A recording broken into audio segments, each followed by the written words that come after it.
Property of transformer oil. Transformer oil बघितलं ना आपण. काय असतं ट्रान्सफॉर्मर ऑइल? दोन कामं करतात ट्रान्सफॉर्मर ऑइल. काय? एक तर ट्रान्सफॉर्मरमध्ये जे टँक आहे त्याच्यामध्ये टाकल्याच्या नंतर ते कुलिंगचं काम करतं. त्या कुलिंग ट्यूब थ्रू सर्क्युलेट होतं. आणि दुसरं काम काय करतं तर ते डायलेक्ट्रिक स्ट्रेंथ प्रोव्हाइड करण्याचं काम करतं. कुलिंग आणि डायलेक्ट्रिक स्ट्रेंथ म्हणजे इन्सुलेटिंग मटेरियल म्हणून पण काम करतं आणि कुलिंगसाठी सुद्धा काम करतं. असे दोन काम आहेत. तर हे ट्रान्सफॉर्मर ऑइल खूप महत्त्वाचं आहे. ठीक आहे. हे जर नसेल तर खूप प्रॉब्लेम आहे. ड्राय टाईप ट्रान्सफॉर्मरची इफिशियन्सी चांगली आहे, परंतु हिटिंगचा प्रॉब्लेम येतो, त्याला कुलिंगचा प्रॉब्लेम येतो. ओके. म्हणून ट्रान्सफॉर्मरचे ऑइल टाईप ट्रान्सफॉर्मर मोठ्या प्रमाणात वापरले जातात, कारण ड्राय टाईपचा कॉस्ट पण खूप जास्त आहे. त्याच्यामुळे आपण ट्रान्सफॉर्मर ऑइल टाईप ट्रान्सफॉर्मर जास्तीत जास्त त्याचाच वापर करतो. रेअर केसमध्ये आपण म्हणजे ड्राय टाईप ट्रान्सफॉर्मर वापरतो. आता बघा, तर ह्या ट्रान्सफॉर्मरमध्ये जे ऑइल आहे, मिनरल ऑइल वापरतो आपण, तर क्लास बी टाईप, बी ग्रेडचं असतं ते. ओके. बघा, the property of good transformer oil and switch gear oil. बघा, जे ट्रान्सफॉर्मर ऑइल आहे ते स्विच गिअरमध्ये सुद्धा वापरतात. ऑइल सर्किट ब्रेकर शिकले ना तुम्ही? तर याचं जे प्रॉपर्टी आहे ही रिकमेंडेड बाय IS 335/1963 या IS कोडनुसार रिकमेंड केलेले असते. ओके. IS 335/1963. त्याच्यानंतर for maintenance the property insulation property of oil IS code of practice कोणतं आहे? IS 1866/1961 is to be referred. तर पहा, IS 335/1963 आणि IS 1866/1961 ह्या दोन ISच्या याच्यानुसार ट्रान्सफॉर्मर ऑइल आणि ट्रान्सफॉर्मर ऑइलच्या प्रॉपर्टीज रिकमेंड केलेल्या असतात. हे समजलं? आता बघा, generally mineral oil class grade B is use for transformer and switchgear. म्हणजे जे आपण ऑइल वापरतो हे मिनरल ऑइल ग्रेड बीचं आहे. येतं लक्षात? त्याच्यात ग्रेडिंग आहे. Grade A, grade B, grade C, grade D अशा पद्धतीनं. तर हे ग्रेड बीचं मिनरल ऑइल जे ते इन्सुलेटिंग ऑइल म्हणून वापरतात किंवा तेच ट्रान्सफॉर्मर ऑइल म्हणून वापरतात स्विच गिअरमध्ये. ओके. तर त्याच्या कोणकोणत्या प्रॉपर्टीज आहेत की ज्या महत्त्वाच्या आहेत आणि त्या गृहीत धरून आपण काय करतो, ट्रान्सफॉर्मरला ते ऑइल चांगलं किंवा वाईट हे डिसाईड करतो. तर बघा, पहिली प्रॉपर्टी विस्कॉसिटी. विस्कॉसिटी म्हणजे काय रे? What in by viscosity? Fluidity. Viscosity म्हणजे काय? फ्लुइडिटी म्हणजे किती वाहतंय. उदाहरणार्थ, एका ग्लासमध्ये काय केलं, डांबर घेतलं, दुसऱ्या ग्लासमध्ये शहद म्हणजे मध घेतला आणि तिसऱ्या ग्लासमध्ये पाणी घेतलं आणि पाणी फेकलं. काय होईल रे? पाणी सरळ जाईल. मध फेकला, मध जाईल का? नाही. बरं, डांबर फेकलं, डांबर जाईल का? नाही. ते असं चिकटून राहील. का? कारण त्याची विस्कॉसिटी जास्त आहे. कशाची? डांबराची, मधाची. ओके. विस्कस म्हणजे चिकटपणा, पकडून ठेवण्याची ॲबिलिटी. तर जेवढं विस्कस असेल तेवढं ते चांगलं आहे. ओके. तेवढं ते घट्ट आहे, पण घट्ट असल्याच्या नंतर त्याची कुलिंग प्रॉपर्टी चांगली नसते, लक्षात घ्या.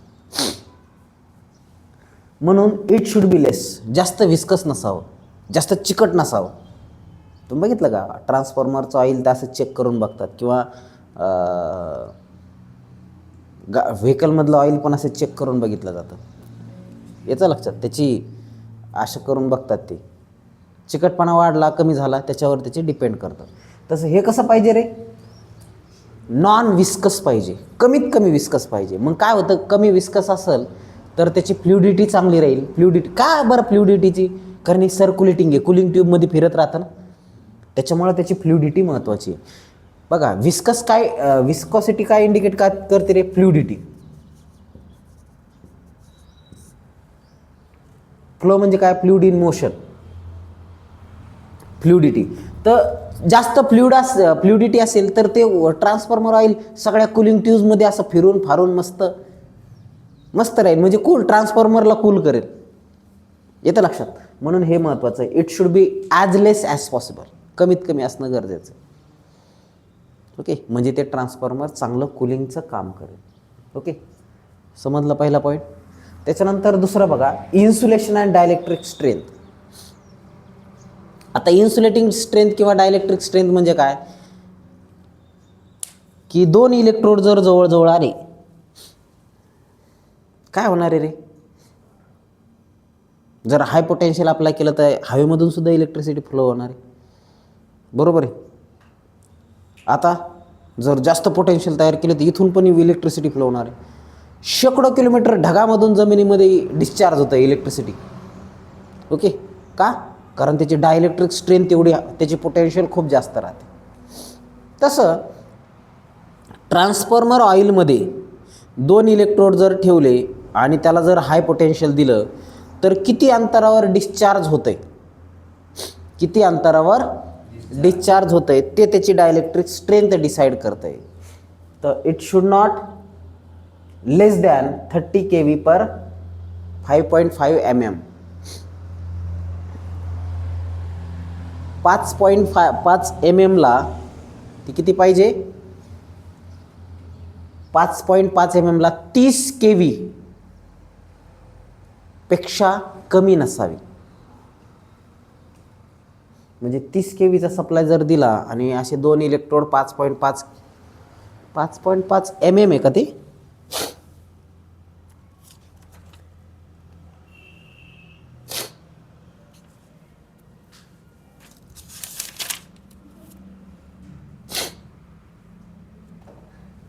टू 2.5 आहे, तेच म्हणलं 2.5 mm. दोन पुस्तकामध्ये वेगवेगळं दिलंय, दोन पुस्तकामध्ये वेगवेगळं दिलंय. ते ट्रान्सफॉर्मरचे ऑइल पण वेगवेगळे असतात बघा.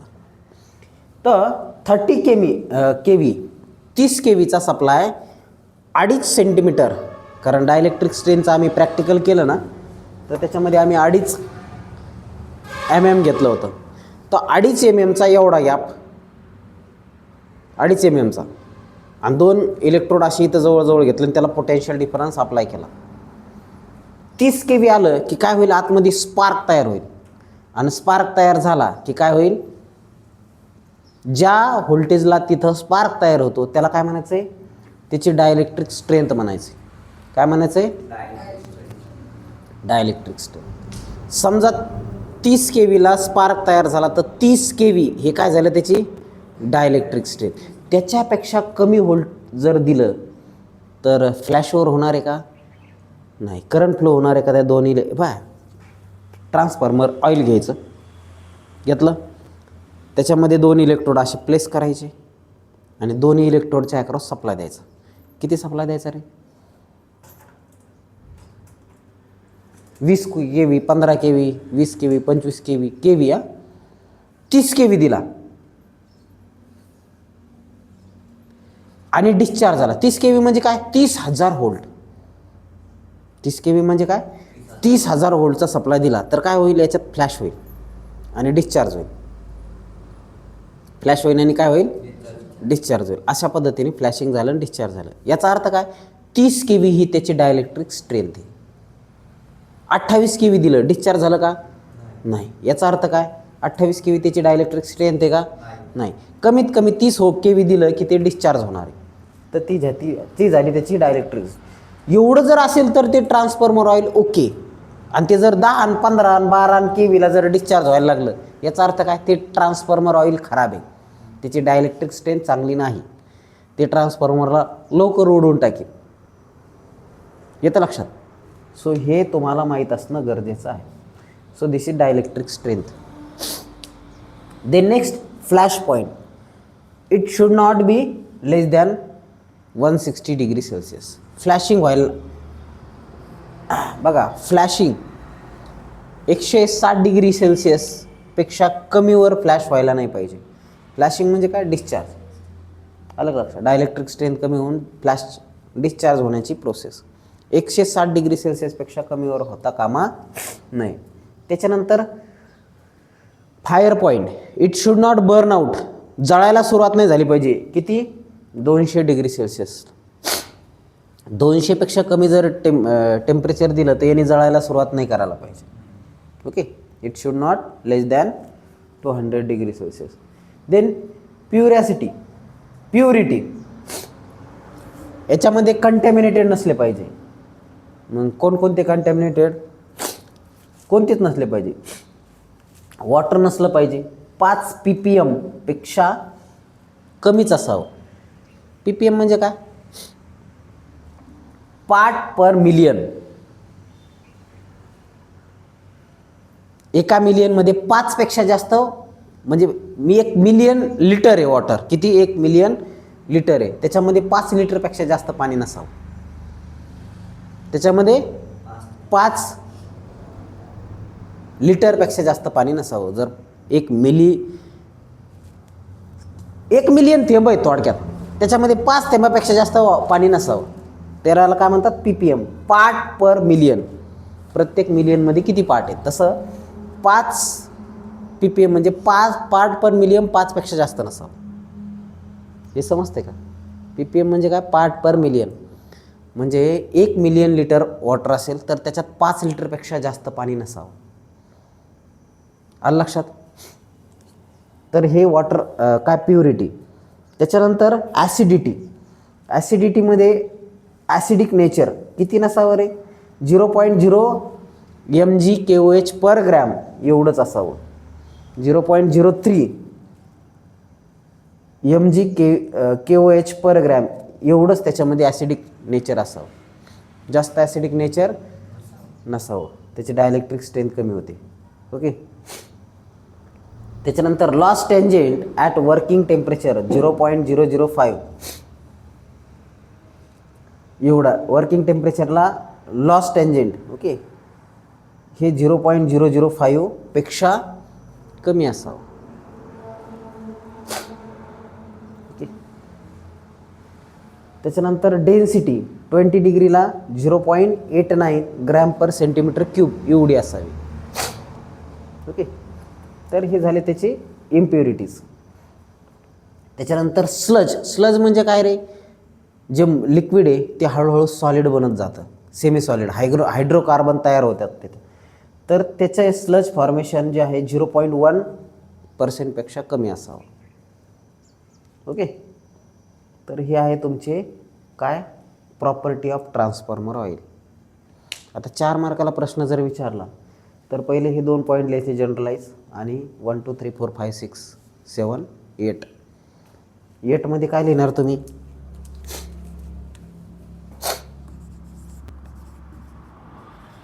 डेन्सिटी 9, ॲसिड काय? Water content. अशा पद्धतीने ही लिहू शकतात. अजून येतं लक्षात? तर ह्या प्रॉपर्टी तुम्हाला माहीत असणं गरजेचं आहे. 3-4 वेळेस हा प्रश्न 4 मार्काला विचारला. 1 लाईन एक्सप्लेनेशन लिहिलं तर it is very and good. 1 line explanation लिहायचं. लिहिता येईल ना? चला, आता हाच प्रश्न थोडा फिरून विचारलेला आहे. Weakening agent of transformer oil. Transformer ऑइलमध्ये असे कोणते एजंट आहेत की त्याच्यामुळे ट्रान्सफॉर्मर ऑइल वीक होते? त्याच्यामुळे ट्रान्सफॉर्मर ऑइल वीक होतं. त्याला आपण काय म्हणतो? Weakening agent of transformer oil. कोणते एजंट आहेत की जे तुम्हाला तुमच्या ट्रान्सफॉर्मर ऑइलला वीक करतात? तर कंटॅमिनेटेड वीक करतात. तर बघा, the insulating oil get contaminated when the impurities present in it. त्याच्यामध्ये इम्प्युरिटीज असेल तर ट्रान्सफॉर्मर ऑइल वीक होते. तेल माहिती आहे तुम्हाला? भेसळयुक्त तेल, पाम तेल. बरं, तुम्ही काय करता? भजे किंवा जिलेबी बनवता आणि त्याच्यानंतर त्या तेलामध्ये काय होतं? त्याचे कंटॅमिनेटेड येतात. म्हणजे तुम्ही आता समजा भजे तळले, 1 घाणा काढला, 2 घाणे काढले, नंतर त्या तेलाचा कलर बदलून जातो. पाहिला असेल ना तुम्ही? त्याच पद्धतीनं ट्रान्सफॉर्मर ऑइल आणल्याच्या नंतर त्या ट्रान्सफॉर्मर ऑइलच्या तेलाचा कलरही वेगळा असतो, एकदम प्युअर तेल असते. ओके, ट्रान्सपरंट असते. कालच्या व्हिडिओमध्ये मी टाकलं, ते बघितलं असेल तुम्ही. ट्रान्सफॉर्मर ऑइलचं तेल एकदम स्वच्छ आहे आणि नंतर ते असं एकदम खराब झालेलं आहे. ओके, तर ते कशामुळं खराब होतं रे? त्याच्यामध्ये इम्प्युरिटीज ॲड झालेले आहेत. त्याच्यामध्ये काय झालेलं आहे? इम्प्युरिटीज ॲड झालेले आहेत. The impurity will reduce the dielectric strength. हे काय करणार आहेत? डायलेक्ट्रिक स्ट्रेंथ कमी करण्याचं काम करणार आणि बाकी लॉसेससुद्धा करतील. सगळ्यात महत्त्वाचं डायलेक्ट्रिक स्ट्रेंथ कमी करेल, त्याची कूलिंग प्रॉपर्टीज कमी होईल आणि कूलिंग प्रॉपर्टी आणि डायलेक्ट्रिक स्ट्रेंथ जर कमी झाली तर ते ट्रान्सफॉर्मर ऑइल काही कामाचं राहत नाही. ओके, तर कोणकोणत्या प्रॉपर्टी आहे की त्याच्यामुळं किंवा कोणकोणते एजंट आहेत त्याच्यामुळं ते ट्रान्सफॉर्मर ऑइलची डायलेक्ट्रिक स्ट्रेंथ कमी होते आणि ते वीक होतं. तर these are the agent which is added to transformer oil and then its weakness is there. Okay, और its strength is reduce down. Weakness increase होते, स्ट्रेंथ कमी होते. तर पहिलं कंटेंट कोणतं रे? Water content. पाणी. ट्रान्सफॉर्मरमध्ये जर पाणी पडलं, पावसाचं पाणी किंवा अजून कोणतंही पाणी पडलं तर त्याची डायलेक्ट्रिक स्ट्रेंथ कमी होते. हे 5 ppm पेक्षा जास्त नसावे. किती? 5 ppm, 5 पार्ट पर मिलियन पेक्षा जास्त नसावं.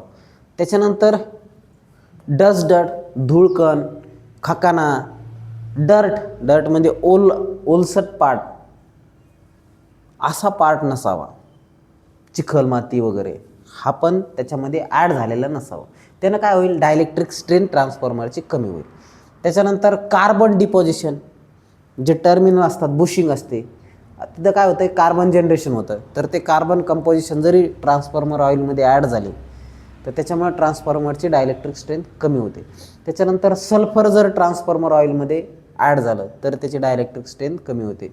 ॲसिड कंटेंट जर ॲड झाले, ओके, ॲसिड कंटेंट यापेक्षा एवढं असावं, यापेक्षा जास्त कमी नसावं. ओके, हे न्यूट्रलायझेशन व्हॅल्यू आहे KOHची. pH आणि KOH माहिती आहे ना तुम्हाला? न्यूट्रलचा KOH किती असतो? pH व्हॅल्यू ऑफ न्यूट्रल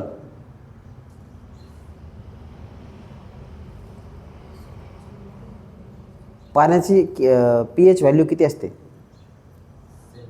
7 म्हणजे काय? Neutral nature. तर प्युअर 7 नसतं, ते कमी जास्त राहते. ओके, तर थोडक्यात काय? ॲसिडिक नेचर नसावं. ते ॲसिडिक नेचर जर असेल, जास्त अल्कोहोलिक नेचरसुद्धा नसावं. ओके, पुढं येणारच आहे आपण. ॲसिडिक आणि अल्कोहोलिक ह्या नेचर म्हणजे त्याचा pH प्रॉपर असावा. त्याच्यानंतर गॅसेस कंटॅमिनेटेड नसावे, ऑक्सिडेशन करणारे गॅसेस नसावेत त्याच्यात. अल्कोहोल कंटेंट नसावं, ग्रीस नसावं, ग्रीसिंग करतात ना तुम्ही, तर ते ग्रीस नसावं. ॲसिटोन किंवा अल्डिहाइड नसावेत, ॲसिटोन किंवा अल्डिहाइड नसावेत. त्याच्यानंतर केटॉनसुद्धा नसावेत. ओके, हे कंटॅमिनेटेड आहे. त्याच्यानंतर स्लज फॉर्मेशन नाही व्हायला पाहिजे. स्लज फॉर्मेशन म्हणजे काय? Formation of semi solid hydrocarbon.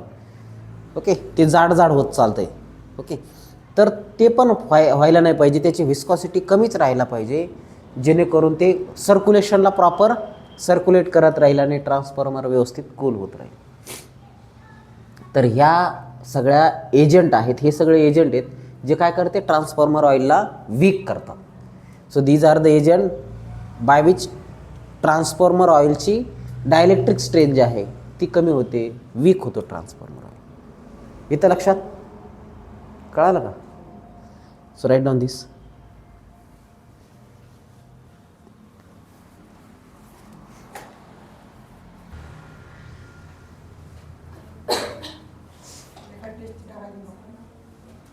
Testing of transformer oil. Testing of transformer oil as per IS 1866 1961. As per IS 1866 1961 यानुसार ट्रान्सफॉर्मरचे वेगवेगळ्या ऑइल टेस्ट केल्या जातात. ओके, तर कोणकोणत्या? Dielectric strength checking. पहिली टेस्ट कोणती आहे? Dielectric strength checking. तर ट्रान्सफॉर्मरच्या ऑइलची डायलेक्ट्रिक स्ट्रेंथ किती आहे हे चेक करण्यासाठी एक टेस्ट केली जाते, त्याला डायलेक्ट्रिक टेस्ट चेकिंग किंवा डायलेक्ट्रिक टेस्ट असं म्हणतात. ओके, तर ते आपण बघणार आहे. त्याच्यानंतर नेक्स्ट आहे ॲसिडिटी टेस्ट. ॲसिडिक नेचर किती आहे, किती KOH आहे त्याचा, तर ते चेकआउट केलं जातं ह्या टेस्टमध्ये. ओके, त्याच्यानंतर स्लज टेस्ट. स्लज फॉर्मेशन किती व्हायला लागलं आहे किंवा किती प्रमाणात आहे ते चेक केलं जातं ह्या स्लज टेस्टमध्ये. त्याच्यानंतर नेक्स्ट आहे क्रॅकल टेस्ट. याच्यामध्ये क्रॅकिंग साऊंड येतो आणि त्याच्यामध्ये जे काही कंटॅमिनेटर आहे ते चेकआउट केले जाते, त्याला क्रॅकल टेस्ट म्हणतात. त्याच्यानंतर फ्लॅश पॉईंट टेस्ट. त्या ट्रान्सफॉर्मर ऑइलची फ्लॅशिंग किती पॉईंटवर होते, किती टेम्परेचरवर होते ती टेस्ट. आणि त्या ट्रान्सफॉर्मर ऑइलची फायरिंग किती टेम्परेचरवर होते त्या टेस्टला आपण काय म्हणतो? Fire point test. तर ह्या 6 टेस्ट तुमच्या ट्रान्सफॉर्मर ऑइलवर केल्या जातात नॉर्मली. ओके, तर तुमच्या सिलेबसला तशा 4च आहेत, पण तुम्हाला सगळ्याच माहीत असावं. तर पहिली टेस्ट आहे डायलेक्ट्रिक स्ट्रेंथ चेकिंग. पहिली टेस्ट कोणती आहे? Dielectric strength checking. तर याच्यामध्ये आपण काय करतो? एक साधा सिंगल फेजचा ट्रान्सफॉर्मर घेतो, ॲटो ट्रान्सफॉर्मर. त्या ॲटो ट्रान्सफॉर्मरचा सप्लाय स्टेप अप ट्रान्सफॉर्मरला देतो. किती? कोणत्या ट्रान्सफॉर्मरला? Step up ट्रान्सफॉर्मरला. तर आता हा जो ट्रान्सफॉर्मर आहे, हा ट्रान्सफॉर्मर 230 व्होल्टचा सप्लाय हा आपण 0 to 270 व्होल्टमध्ये कन्वर्ट करतो ॲटो ट्रान्सफॉर्मर थ्रू. आणि हा ॲटो ट्रान्सफॉर्मर थ्रू इथं आपल्याला किती 60 kV पर्यंत सप्लाय प्रोव्हाइड करण्याचं काम हे ट्रान्सफॉर्मर करते. म्हणजे तुमच्या लॅबमध्ये 60,000 व्होल्ट जनरेट होते. ओके, तर या पद्धतीचा सप्लाय आपण इथं देतो. आणि इथं काय रे, हे 2 इलेक्ट्रोड आहेत. ओके, हा एक इलेक्ट्रोड आणि हा एक इलेक्ट्रोड. या इलेक्ट्रोडमध्ये हे इलेक्ट्रोड कशामध्ये इमर्ज केले जातात? ट्रान्सफॉर्मर ऑइलमध्ये इमर्ज केले जातात. आणि ट्रान्सफॉर्मर ऑइलमध्ये इमर्ज करून याच्यामध्ये असा स्पार्क गॅप क्रिएट केला जातो 2.5 mm. आणि त्याला आपण व्होल्टेज अप्लाय करतो. समजा 10 kV व्होल्ट अप्लाय केलं. किती? 10 kV. तर याच्यामध्ये फ्लॅशिंग होईल का? नाही होणार. 20 kV केलं, फ्लॅशिंग होईल का? नाही होणार. समजा 30 kV केलं आणि त्याच्यामध्ये फ्लॅशिंग झाली, म्हणजे इथून असा करंट फ्लो झाला. ओके, असा स्पार्क गॅप क्रिएट होतो इथं, स्पार्क गॅप. तर याचा अर्थ काय?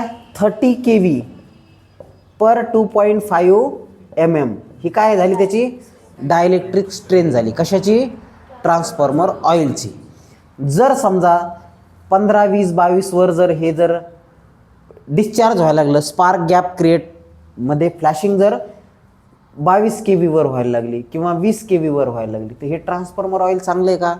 नाही. त्याची डायलेक्ट्रिक स्ट्रेंथ 30 kV पर 2.5 mm यापेक्षा जास्तच असावी. ओके, या टाईपच्या टेस्टला आपण काय म्हणतो? डायलेक्ट्रिक टेस्ट असं म्हणतो. Dielectric strength checking test. कशी? परत एकदा लक्ष द्या. सिंगल फेजचा सप्लाय देतो. हा आहे ॲटो ट्रान्सफॉर्मर. मॅन्युअली आपण ॲटो ट्रान्सफॉर्मर थ्रू सप्लाय कमी किंवा जास्त करतो. इथून सप्लाय कमी जास्त केला की हा ट्रान्सफॉर्मर आहे स्टेप अप किती KV पर्यंत देतोय? हा 60 kV पर्यंतचा सप्लाय स्टेप अप करण्याचं काम करतोय. 60 kV म्हणजे 60,000 व्होल्ट.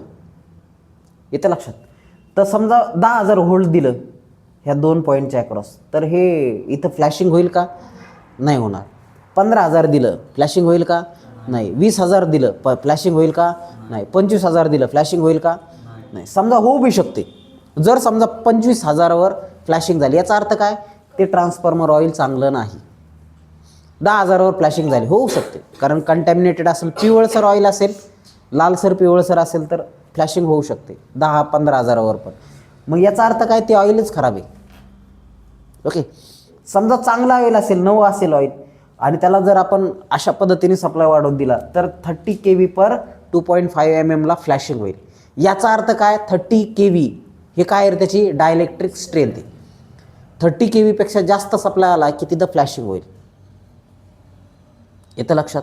कारण हे सगळं ट्रान्सफॉर्मर ऑइलमध्ये इमर्ज असतं आहे. ट्रान्सफॉर्मर टँकिंग केलेलं, आता एक व्हिडिओ टाकला मी टँकिंगचा, पाहिला असेल तुम्ही. ट्रान्सफॉर्मर टँकिंग केलं की त्याच्या अराउंड सगळं ऑइलच आहे ना. त्याची डायलेक्ट्रिक स्ट्रेंथ कमी जर असेल तर ते ट्रान्सफॉर्मर ब्लास्ट होऊ शकतं आहे. ओके, तर त्याच्यामुळं याची डायलेक्ट्रिक स्ट्रेंथ जास्त असणं गरजेचे, आणि ते चेक करण्यासाठी ही टेस्ट केली जाते. त्याला आपण डायलेक्ट्रिक टेस्ट असं म्हणतो. ओके, तर हा एक पेटारा असतो असा एक, आणि ते याच्यामध्ये ठेवला जातो. आणि ते हे सगळं स्ट्रक्चर ते आपण कालच्या त्या दिवशी तुम्हाला ते डायलेक्ट्रिक स्ट्रेंथ चेकिंगची एक टेस्ट दाखवली, एक फोटो टाकला होता, आणि त्याच पद्धतीचं हे आहे. ओके, याचा एक व्हिडिओ बनवेल मी, डायलेक्ट्रिक टेस्ट कशी चेकआउट केली जाते याचा एक व्हिडिओ बनवेल मी. ओके, ते बघून घ्या. तर हे समजलं. बाकी टेस्ट आपण नेक्स्ट एपिसोडमध्ये बघू. येतं लक्षात.